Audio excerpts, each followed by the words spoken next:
Tess of the d'Urbervilles by Thomas Hardy. Chapter 17.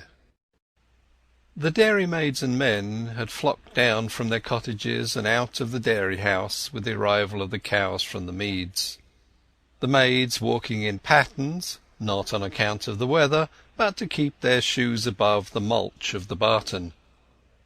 Each girl sat down on her three-legged stool, her face sideways, her right cheek resting against the cow, and looked musingly along the animal's flank at Tess as she approached. The male milkers, with hat brims turned down, resting flat on their foreheads and gazing on the ground, did not observe her. One of these was a sturdy, middle-aged man, whose long white pinner was somewhat finer and cleaner than the wraps of the others, and whose jacket underneath had a presentable marketing aspect.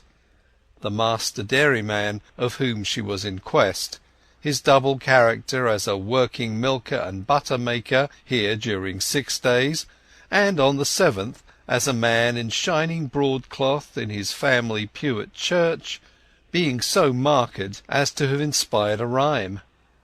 Dairyman Dick all the week. On Sundays, Mr. Richard Crick.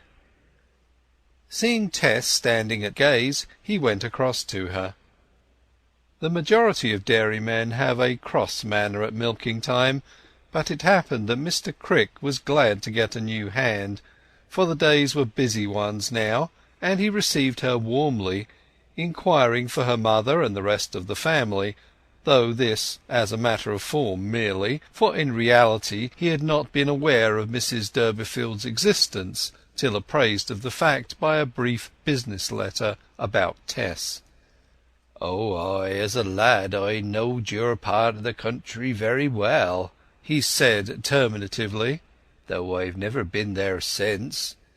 And a aged woman of 90 that used to live nigh here, but is dead and long gone, told me that a family of some such name as yours in Blackmoor Vale came originally from these parts, and that 'twere an old ancient race that had all but perished off the earth, though the new generations didn't know it.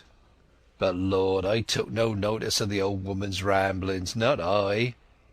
"Oh no, it is nothing," said Tess. Then the talk was of business only.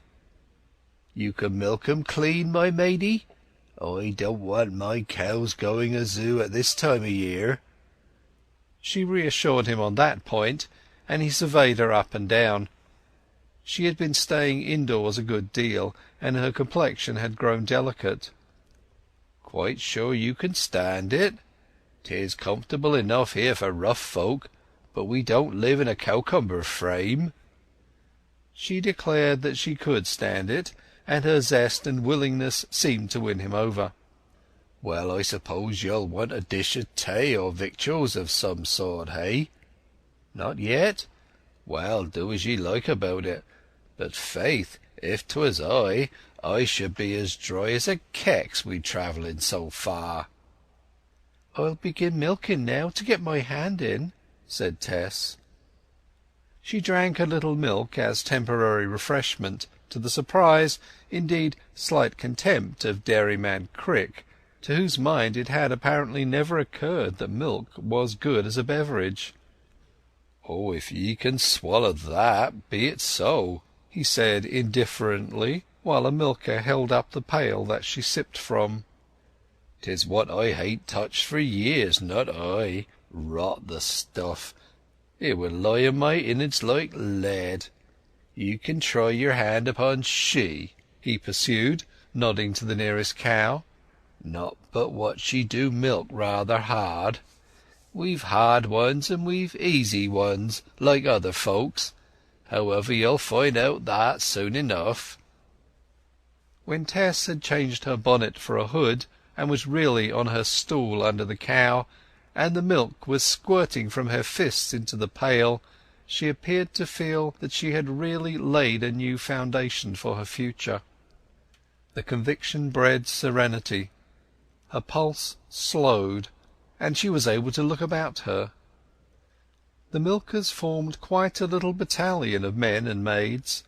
the men operating on the hard-teated animals, the maids on the kindlier natures.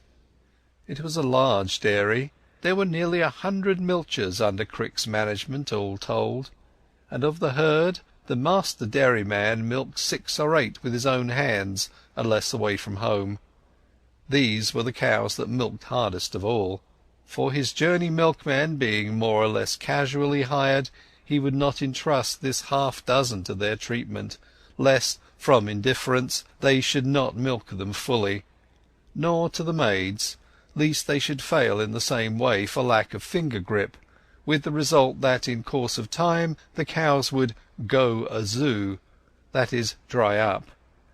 It was not the loss for the moment that made slack milking so serious, but that with the decline of the demand there came a decline and ultimately cessation of supply.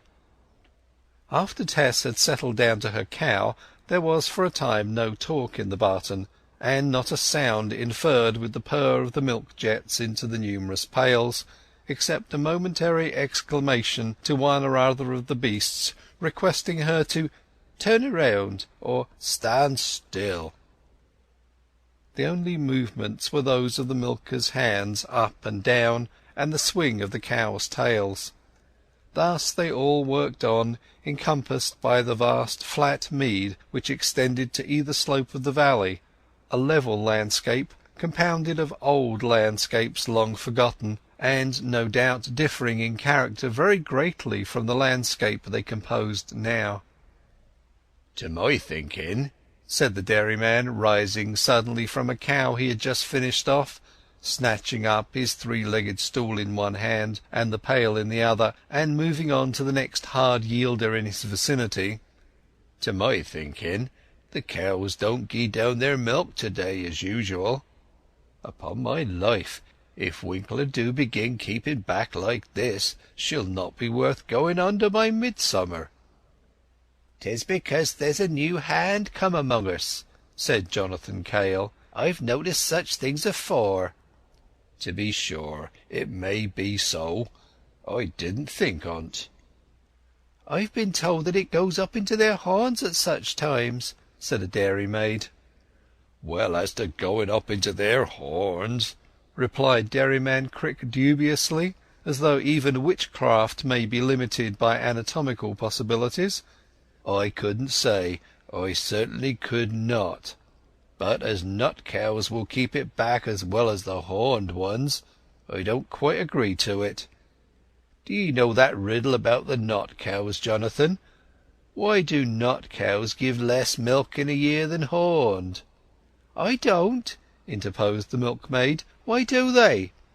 "Because there bain't so many of 'em," said the dairyman. "Howsomever, these gamesters do certainly keep back their milk to-day. Folks, we must lift up a stave or two. That's the only cure for't." Songs were often resorted to in dairies hereabout as an enticement to the cows when they showed signs of withholding their usual yield, and the band of milkers at this request burst into melody, in purely businesslike tones, it is true, and with no great spontaneity, the result, according to their own belief, being a decided improvement during the song's continuance. When they had gone through 14 or 15 verses of a cheerful ballad about a murderer who was afraid to go to bed in the dark because he saw certain brimstone flames around him, one of the male milkers said, "I wish singing on the stoop didn't use up so much of a man's wind. You should get your harp, sir, not but what a fiddle is best."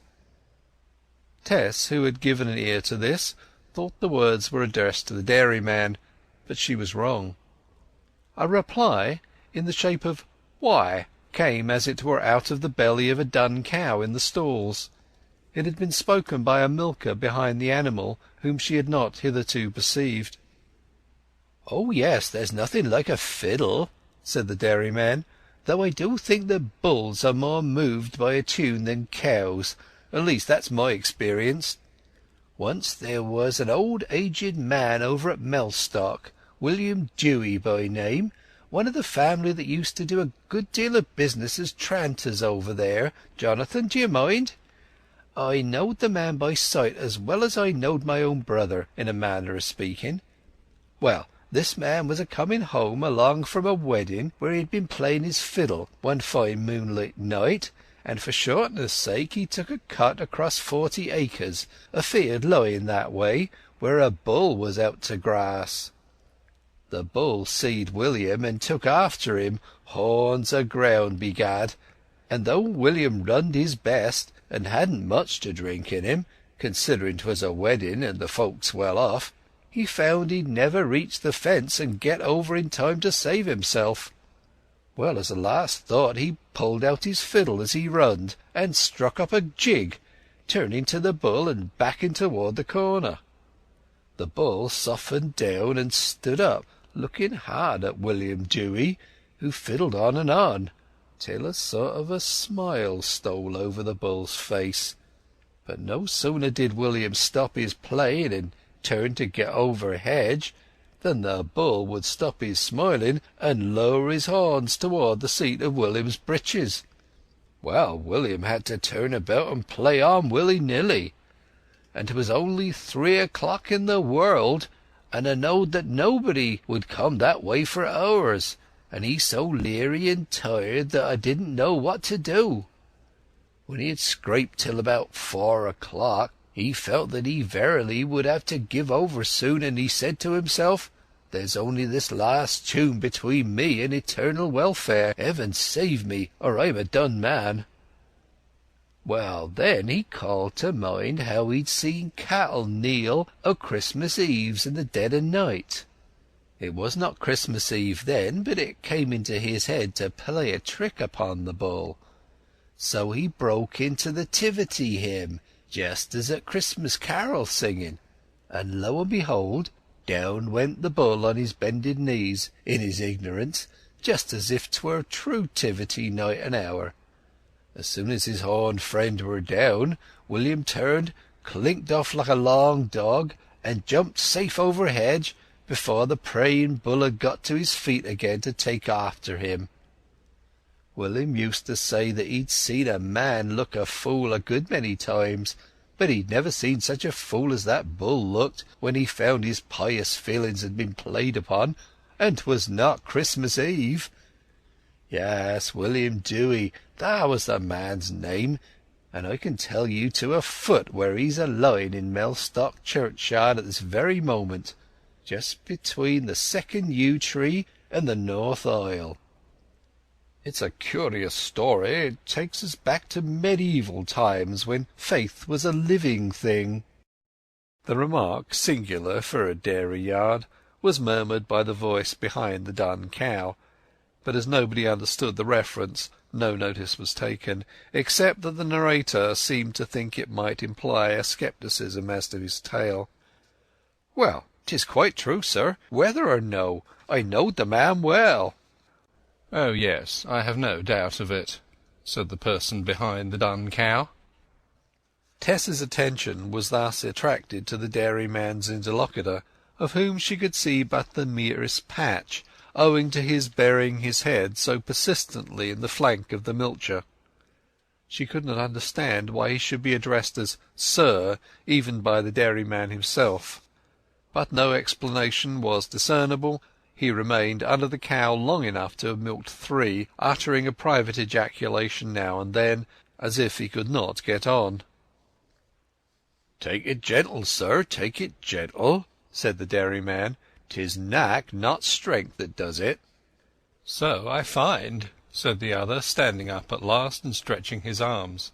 "I think I have finished her, however, though she made my fingers ache." Tess could then see him at full length.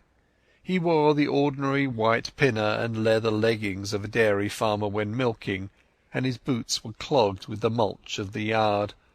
But this was all his local livery. Beneath it was something educated, reserved, subtle, sad, differing. But the details of his aspect were temporarily thrust aside by the discovery that he was the one whom she had seen before. Such vicissitudes had Tess passed through since that time that for a moment she could not remember where she had met him, and then it flashed upon her that he was the pedestrian who had joined at the club dance at Marlott. The passing stranger who had come she knew not whence, had danced with others, but not with her, had slightly left her, and gone on his way with his friends. The flood of memories brought back by this revival of an incident anterior to her troubles produced a momentary dismay lest, recognizing her also, he should by some means discover her story. But it passed away when she found no sign of remembrance in him. She saw by degrees that since her first and only encounter his mobile face had grown more thoughtful, and had acquired a young man's shapely moustache and beard, the latter of the palest straw colour where it began upon his cheeks, and deepening to a warm brown further from its root. Under his linen milking pinner he wore a dark velveteen jacket, cord breeches and gaiters, and a starched white shirt. Without the milking gear nobody could have guessed what he was. He might, with equal probability, have been an eccentric landowner or a gentlemanly ploughman. That he was but a novice at dairy work she had realized in a moment, from the time he had spent upon the milking of one cow. Meanwhile many of the milkmaids had said to one another of the newcomer, "How pretty she is!" with something of real generosity and admiration, though with half a hope that the auditors would qualify the assertion, which, strictly speaking, they might have done, prettiness being an inexact definition of what struck the eye in Tess.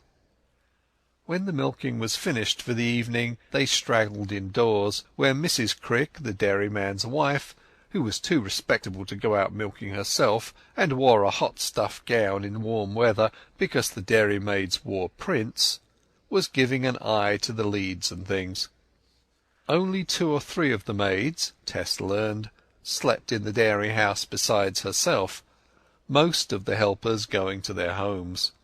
She saw nothing at supper-time of the superior milker who had commented on the story, and asked no questions about him, the remainder of the evening being occupied in arranging her place in the bedchamber. It was a large room over the milk-house, some 30 feet long, the sleeping cots of the other 3 indoor milkmaids being in the same apartment. They were blooming young women, and, except one, rather older than herself. By bedtime Tess was thoroughly tired, and fell asleep immediately. But one of the girls who occupied an adjoining bed was more wakeful than Tess, and would insist upon relating to the latter various particulars of the homestead into which she had just entered. The girl's whispered words mingled with the shades, and to Tess's drowsy mind they seemed to be generated by the darkness in which they floated. "Mr. Angel Clare, he that is learning milking, and that plays the harp, never says much to us. He is a parson's son, and is too much taken wi' his own thoughts to notice girls. He is the dairyman's pupil, learning farming in all its branches. He has learned sheep farming at another place, and he's now mastering dairy work. Yes, he is quite the gentleman born. His father is the Reverend Mr. Clare at Emminster, a good many miles from here." "Oh, I have heard of him," said her companion, now awake. "A very earnest clergyman, is he not?"